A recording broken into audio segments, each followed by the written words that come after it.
바울은요, 이 고린도전서 12장에서 은사에 대해서 논했고 13장에서 사랑에 대해서 논하고 있어요. 지난주 주일 예배 가운데 이 고린도전서 13장 믿음, 소망, 사랑을 함께 나누면서 가정에 대해서 함께 이 말씀을 나눴죠. 원래 고린도전서 13장은 사랑장이에요. 근데 믿음, 소망, 사랑을 가지고 은사가 있는데, 특별히 내 가정에 이제 믿음과 소망과 사랑이 더해진다고, 더해야 된다고 제가 말씀드렸죠. 왜? 성숙한 그리스도인에게는 뭐가 나타나야 됩니까? 믿음이 보여져야 되고, 그렇죠? 믿음을 말하는 거죠. 다른 사람 틀리게 말이죠. 소망이 보여져야 되고, 사랑이 보여지고 나타나져야 되는 게 이 성숙한 그리스도인의 모습이거든요. 그럼 내가 성숙한 그리스도인이라면 내가 속한 내 가정에도 뭐가 넘쳐야 됩니까? 믿음이 보여져야 되고, 소망이 보여져야 되고, 사랑이 보여져야 되는 그런 말씀이었죠. 그런데 성경에 기록하기를 모든 것 위에 사랑을 더해라고 그랬어요. 왜 그럴까요? 믿음이 있어도요, 사랑이 없는 믿음은 온전한 믿음이 아니기 때문에. 소망은 소망인데 사랑이 없는 소망은 온전한 열매를 맺을 수 없기 때문에. 그래서 사랑이 없으면 아무것도 아닌 거죠. 내 가정도 그래야 된다면, 특별히 내가 속한 내 공동체에도 이제 사랑이 넘쳐야 되죠. 여러분이 속한 구역 공동체, 여러분이 속한 선교 공동체도 사랑이 넘쳐야 된다는 거예요. 교회 안에 있는 여러 가지 공동체가 있어요. 찬양팀도 공동체잖아요. 성가대원도 공동체고요. 여러분의 크고 작은 그런 모임들 있죠. 그 모임 안에 사랑이 반드시 드러나야 된다는 거죠. 이 사랑은요, 말로만 하는 게 아닙니다. 나타내어지게 돼 있어요. 행동으로나 또 모습으로나 물질로나 보여지게 돼 있어요. 그래서 바울은 가장 큰 은사가 사랑이라고 말합니다. 어떤 은사도 사랑이 없으면 아무 유익이 없다고 그랬어요. 사랑이 없이 행하는 사역은 위선일 수 있다고 그랬어요. 사랑이 없으면 아무것도 아닌 거예요. 따라합시다. 사랑이 없으면 아무것도 아닙니다. 바울은 애원하는 능력, 또 모든 지식과 산을 옮길 만한 믿음이 있어도 사랑이 없으면 자신에게 아무것도 아니라고 고백하고 있습니다. 모든 것을 내주고도 자기 몸을 불사르는 헌신이 있어도 사랑이 없으면 아무 유익이 없다는 거죠. 말씀 볼까요? 1절 2절 말씀에 이렇습니다. 내가 사람의 망언과 천사의 말을 할지라도 사랑이 없으면 소리나는 구리와 울리는 괭가리가 되고, 내가 애원하는 능력이 있어 모든 비밀과 모든 지식을 알고 또 산을 옮길 만한 모든 믿음이 있을지라도 사랑이 없으면 내가 아무것도 아니요. 아무리 방언을 말하고 천사의 말을 한다 할지라도 사랑이 없으면 아무것도 아니라는 거예요. 솔직히 애원하는 능력이 얼마나 대단합니까? 그렇잖아요. 모든 비밀과 지식을 알고 있는 것, 그 은사가 얼마나 대단합니까? 하지만 이조차도 사랑이 없으면 아무것도 아니라는 거예요. 바울이 이렇게까지 사랑을 강조하는 이유가 뭘까요? 주님이 우리에게 보여준 가장 큰 사랑이 바로 이 사랑이기 때문에, 가장 큰 것이. 주님은 이미 이 사랑을 어디서 보여줬습니까? 십자가에서 우리에게 보여주었어요. 그 십자가의 길이 우리 또한 가져야 할 다른 사람을 향한 사랑인 거죠. 무엇보다도 우리의 공동체가 사랑이 넘쳐나야 되는데 어떤 사랑이 넘쳐나게 되겠습니까? 주님의 십자가의 사랑이 넘쳐나야 됩니다. 다른 많은 사람의 그 사랑의 특징이 있지만 특별히 우리 공동체에 시기와 교만함이 없으면 좋겠어요. 따라서 할까요? 사랑은 시기와 교만을 행하지 않는 것입니다. 사랑을 시기와 교만을 행하지 않는 것이라고 단정 지을 수는 없어요. 왜냐하면 사랑 자체는 정말 많은 그 내용이 있거든요. 형용사가 있고. 그런데 오늘 제가 말씀에 강조할 것은 이제 교회 공동체다 보니 시기와 사랑이 없어야 된다라고 말씀드리고 있는 거예요. 그건 제 말이 아니고 또 성경에 기록된 말씀이니까. 4절 말씀 볼까요? 사랑은 오래 참고 사랑은 온유하며 시기하지 아니하며 사랑은 자랑하지 아니하며 교만하지 아니하며 했어요. 교회 공동체 분열은 어디서 시작할까요? 시기와 교만에서부터 시작해요.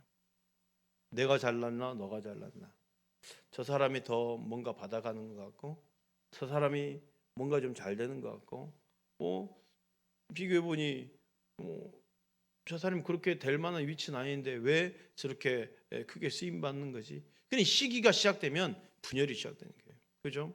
그리고 교만이 있으면 분열이 시작되는 거예요. 교회 공동체는 절대입니다.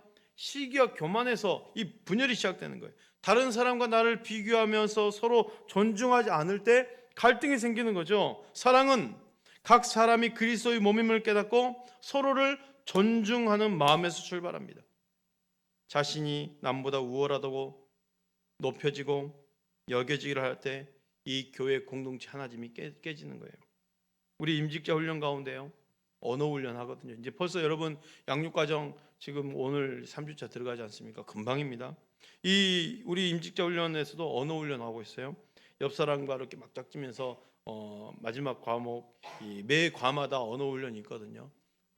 예를 들어서 호칭을 꼭 붙이면서 대답을 해주는 거죠. 누가 불렀거나 어떤 대답을 할 때 네 목사님, 네 집사님, 네 권사님, 네 장로님. 제가 저번에 같이 한번 언어를 했잖아요. 그렇게 호칭을 뒤에 붙이면 상당히 존중을 하는 의미, 느낌? 받는 사람도 되게 존중을 받는 느낌. 이건 뭐 교회에서뿐만 아닙니다. 집에서도 네 아버지, 네 어머니, 또 회사에서 똑같아요. 우리 청년들도 네 부장님, 네 과장님. 이 네 다음에 호칭을 붙이면 상당히 존중 같은 느낌. 제가 지난주에도 우리 임직자에 말씀드렸는데 제 막둥이 딸이 있잖아요.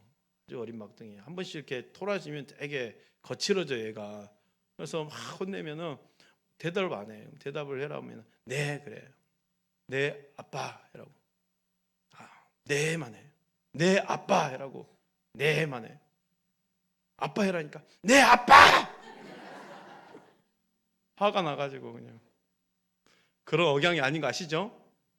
호칭을 우리 옆 사람이 한번 짝을 한번 져서 앞뒤 사람에게 오른쪽 사람이 옆에 분이 권사님이면 옆에 지사님은 네 권사님 한번 해보세요. 시작.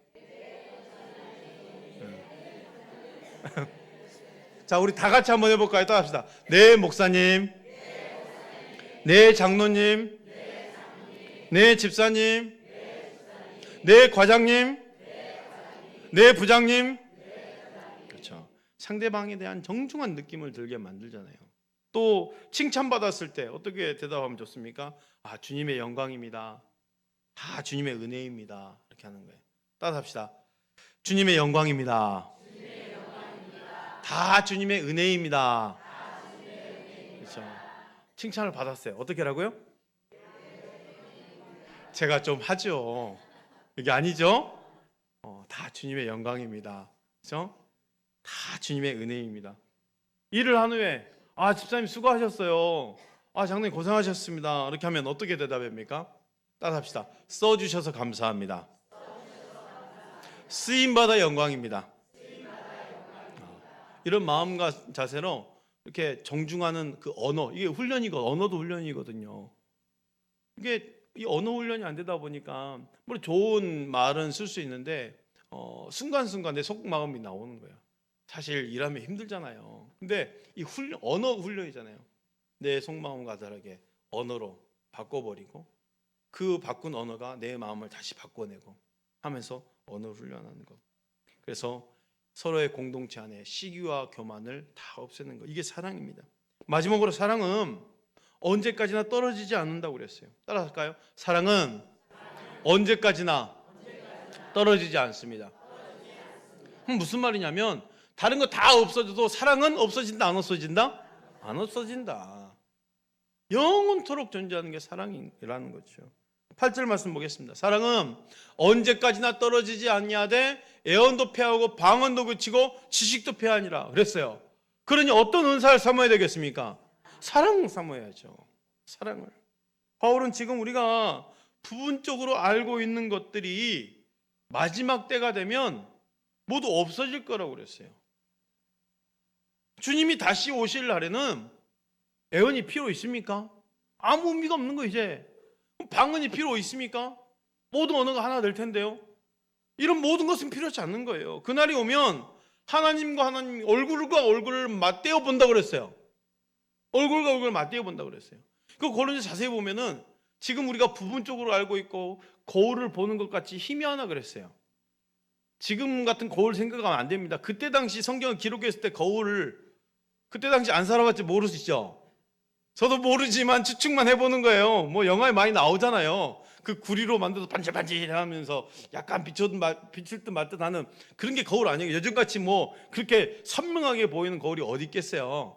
그러니까 그걸 보면서도 모양을 얼굴로 보면서 꾸미는데 그게 희미하게 보이는 거죠. 근데 부분적으로 아는 것이 이렇게 애원한다고 해서 명확하게 애원했겠습니까? 아주 부분적으로 희미하게나마 하는 둥 마는 둥 했겠죠. 그런데 그날이 오면 어떻게 된다고 그래요? 부분적으로 알던 것들이 다 없어진다고 그래요. 그리고 희미한 것들도 없어지는 거예요. 얼굴과 얼굴은 맞대어 보니까. 그렇죠? 결국 마지막 때까지 없어지지 않고 영원한 것은 사랑이라고요. 따라서 주님이 오시는 그날까지 우리 교회는 사랑으로 섬기는 거룩한 교회가 돼야 된다는 것이죠. 사랑으로 섬길 때 그 교회가 남는 것 아니겠어요? 다른 건 다 없어도 사랑이 있어야 되니까. 아멘. 준비하시고요. 우리 교회가 서로 사랑하는 교회 되게 하옵소서. 아멘. 우리 구역이 사랑이 넘치는 구역 되게 하옵소서. 아멘. 기도